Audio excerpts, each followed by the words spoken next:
はい、どうも皆さん、こんにちは。私です。今日はですね、今見ていただいている通り、ナイキの新しいシューズを、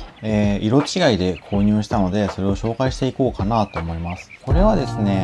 ナイキのウィメンズモデルなんですよ。なので、ちょっと知らないよっていう方がいるかもしれないんですが、エアースーパーフライっていうモデルのシューズになります。結構私以前の動画でもレトロランシューが好きで、結構買っちゃうなみたいなお話をしていると思うんですけど、これも一応ランニングシューズのカテゴリーで、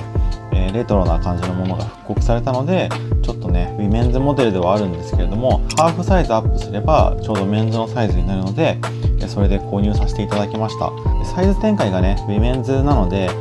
足が普段から大きい方はちょっと合うサイズが展開されてなかったりとか、そういうこともあるかもしれないんですけども、これ以外にも発売された赤と緑のやつかな、店舗とかによっては25センチまでしかなかったりとか、そういうのがあるので、基本的にメンズの方はこの黒とシルバーの2種類を選択した人が多いんじゃないのかなと思います。2色買いもしてすごいなみたいなまた思われちゃうかもしれないんですけど、実は最近私はランニングをしようかなと思っていまして、それでランニングシューズを何かいいのないかなと探していて、ちょうどこれが発売されたので見た目も好みだったんで、じゃあ色違いで履きつぶし用に購入してみようと思って購入したんですよね。ただ実際届いて履いてみたらですね、レトロランニングシューズを復刻した街履き用のカジュアルスニーカーぐらいの立ち位置だと思います。実際にこれ履いて走ったりすると、現代で見てみるとちょっと疲れちゃうかもしれないなっていう感じの履き心地ですね。レザーにこういうスポンジっぽいクッションがついてて、かなりね軽いんですよ。やっぱり軽いんですけど、地面とかをこう走る時にクッション性とかはやっぱり現代のねそのペガサスシリーズとかの履き心地に比べちゃうと、やっぱり古いアイテムだなっていう感じがちょっとしてしまうので、2色買いもしちゃったんですけど、これはね街履き用かなっていう気がしています。なのでランニングのシューズはまた別途買わなきゃいけないかなみたいな気もするんですが、ランニングっつっても私初心者なので、まずはねウォーキングとかからその辺を、軽くジョギングするところから始めようと思うので、それ用にね使ってあげようかなと思います。デザインの説明をしていくんですけど、これはオールブラックの方でレザーとスウェードの切り替えみたいになってるんですよね。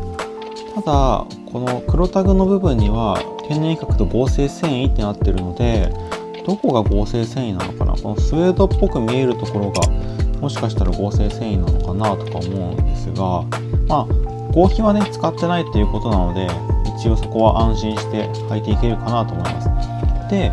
ここがレザーだと思うんですが、こうね特徴的なパンチングでグラデーションになってるんですけど、一枚側で裏側が見えるんですよね。でこれは通気性も担保しつつ、やっぱりね軽量化を目的としてすごく軽くするために少しでもこうパンチングでやってるのかなという気がします。でスウシはね結構小ぶりなので、あんまりナイキしてなくていいかもしれないですね。でエアークッションになってて、ここのかかとの部分とかもねなんかすごいブニブニで、地面をこう踏んだ時にグニッとクッションをしてくれるような感じのデザインになってますね。ライニングにはこうちっちゃいスウシが黒で印字されてて、で紐もねかなり細身のものですね。で替え紐もねついてきてて、よいしょ、黒には、黒の替え紐がついてるんですよね。これ何が違うのか分かんなくて、多分普通に切れちゃった時用の替え紐なのかなと思います。でシルバーの方はですね、もう分かりやすいようにすでに紐を変えてるんですけど、こっちが付属しているちょっとねシルバーっぽいグレーっぽい替え紐で、こっちがもともとついている黒い紐なんですよね。でこれねアッパーがシルバーなんで、こっちの方がおしゃれかなっていう気は私はちょっとしてますね。でシルバーの方はライニングのスウシはシルバーになってますね。アッパーがねシルバーなんで、サイドのスウシもね黒い刺繍なんですけど、これもちょっと目立ちやすいかなっていう気がします。あとはこのソール裏ですね、緑のグリップになってますね。黒もちょっとツートンっぽい黒になってるのかな。黒の方は全部オールブラックの真っ黒になってますね。この辺もね好みが分かれるのかなと思います。で私はねどっちかっていうとシルバーの方が好きなんですよね。すごいレトロな感じをより感じるというか、一昔前の人たちがこう近未来な感じをイメージして作作ったシューズっていう感じがすごいするんですよ。で実際に履いてみてもなんかこっちの方が色がねツートンなんで、足元に来た時にパキッとこう映えるというか、オールブラックの方はねちょっと目立たないんですよね。なんか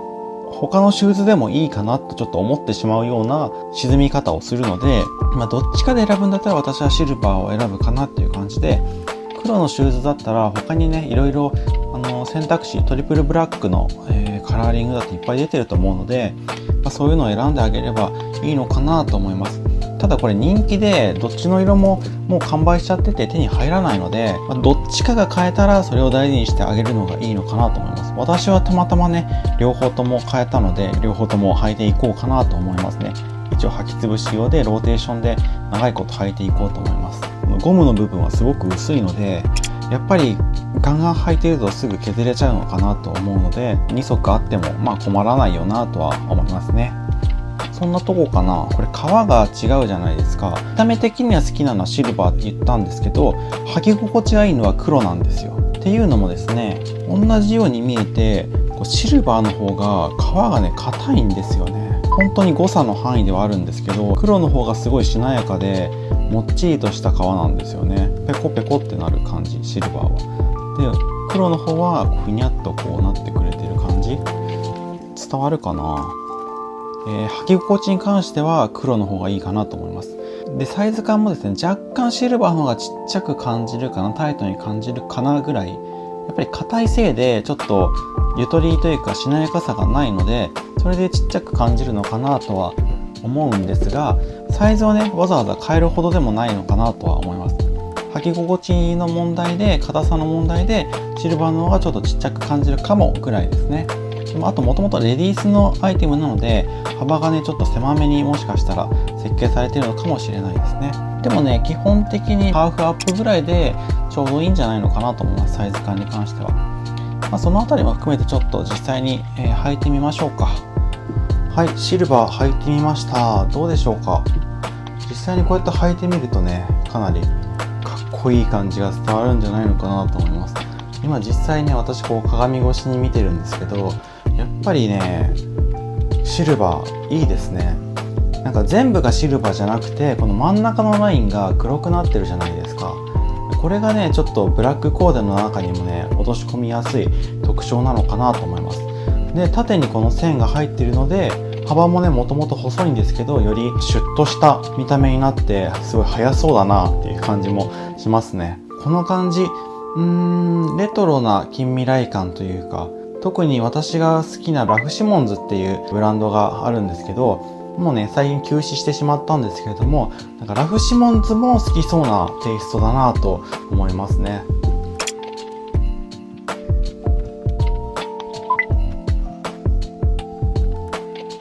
でシューレースに関しては見えますかね。こっちがちょっとシルバーがかっているシューレース、こっちがもともとついているブラックのシューレースですね。私はね履いてみて、やっぱりこっちの方がちょっと分かりやすいかなと思いますね。シューレースがついていることが。黒はね沈んじゃうので、せっかくならこっちかなっていう気はします。そんなに違いはねパッと見ではないと思うので、どっちでもいいかなって感じですね。使ってて切れちゃったらどっちかに変えてあげようかなぐらいの緩い感じでいいんじゃないのかなと思います。で履き心地はねこの土踏まずの部分がすっごいこうクッと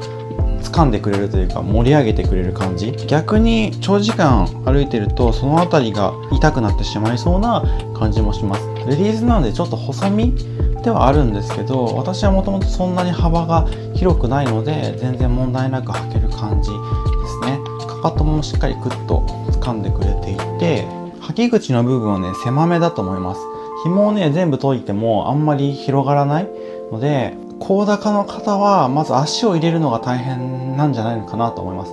なので靴べらとかをねちゃんと使ってあげて履いてあげないとちょっと履きづらいかなというぐらいの印象ですね。私こう低い方なんですけど、それでもねこんだけ幅がね広がってるので、普段は羽閉じちゃいがちなんですけど、もともとレトロランシューなのでそのあたりはちゃんとホールドできるように意識されている設計なんじゃないのかなと思います。じゃあ黒の方もね一応履いてみます。はい、履いてみました。まだ黒タグつけたまんまなんですけど、このまま履いていっちゃおうと思います。オールブラックのコーディネートで今組んでるんですけど、黒もいいですね。両方買って正解だったかもしれないです。履き心地はね、やっぱりこっちの方が革が柔らかくて履きやすいなという感じがしますね。このシュッとしたデザイン、わかりますかね？この流線的な足のライン。これがね、なかなか売ってないようなシューズのラインになってると思うんですよね。結構通な、これ履いてたらおって思うような、そういうスニーカーになってくれるんじゃないのかなと、黒の方はね、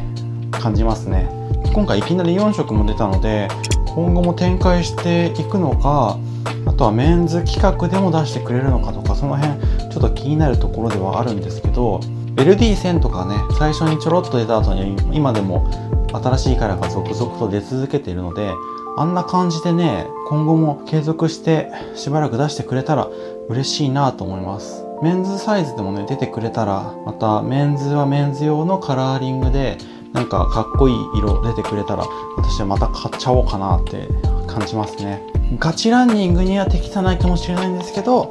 こんな感じでおしゃれに履いていけるシューズなんじゃないのかなと思うので、もしね、まだサイズが残っているところとか店舗さんだったらあると思うので、気になる方はね、ぜひ探してみていただければいいかなと思います。はい。では今日はレトロランシュー好きの私が復刻版のウィメンズエアースーパーフライを2色買いしちゃいましたよっていう動画でした。一応紹介も兼ねていろいろお話できたかなと思うんですが、わからないこととかね、気になるところがあったらぜひぜひコメント欄で聞いていただければすぐに答えようと思いますので、よろしくお願いします。またね、ちゃんとしたランニングシューズ買おうと思ってるので、それも購入したら報告できたらいいかなと思います。東京マラソンとか今やっている時期で、もうガチランナーの方とかもしいらっしゃいましたら、ぜひぜひいろんなアドバイスしていただけたら嬉しいなと思います。ではまた何かありましたら動画どんどん撮っていきますので、よろしくお願いします。バイバーイ。このスーパーフライですね、かかとが削れやすそうだったので DIY でビブラムソールのシートを貼り付けてみました。これでね、少し厚みが出たので削れに強くなったんじゃないのかなと思います。ちょっとまだ糊がはみ出してて雑な感じではあるんですが、まあね、全然履いていくんでいいかなと思います。もしね、削れ気になる方がいらっしゃったら真似してみてください。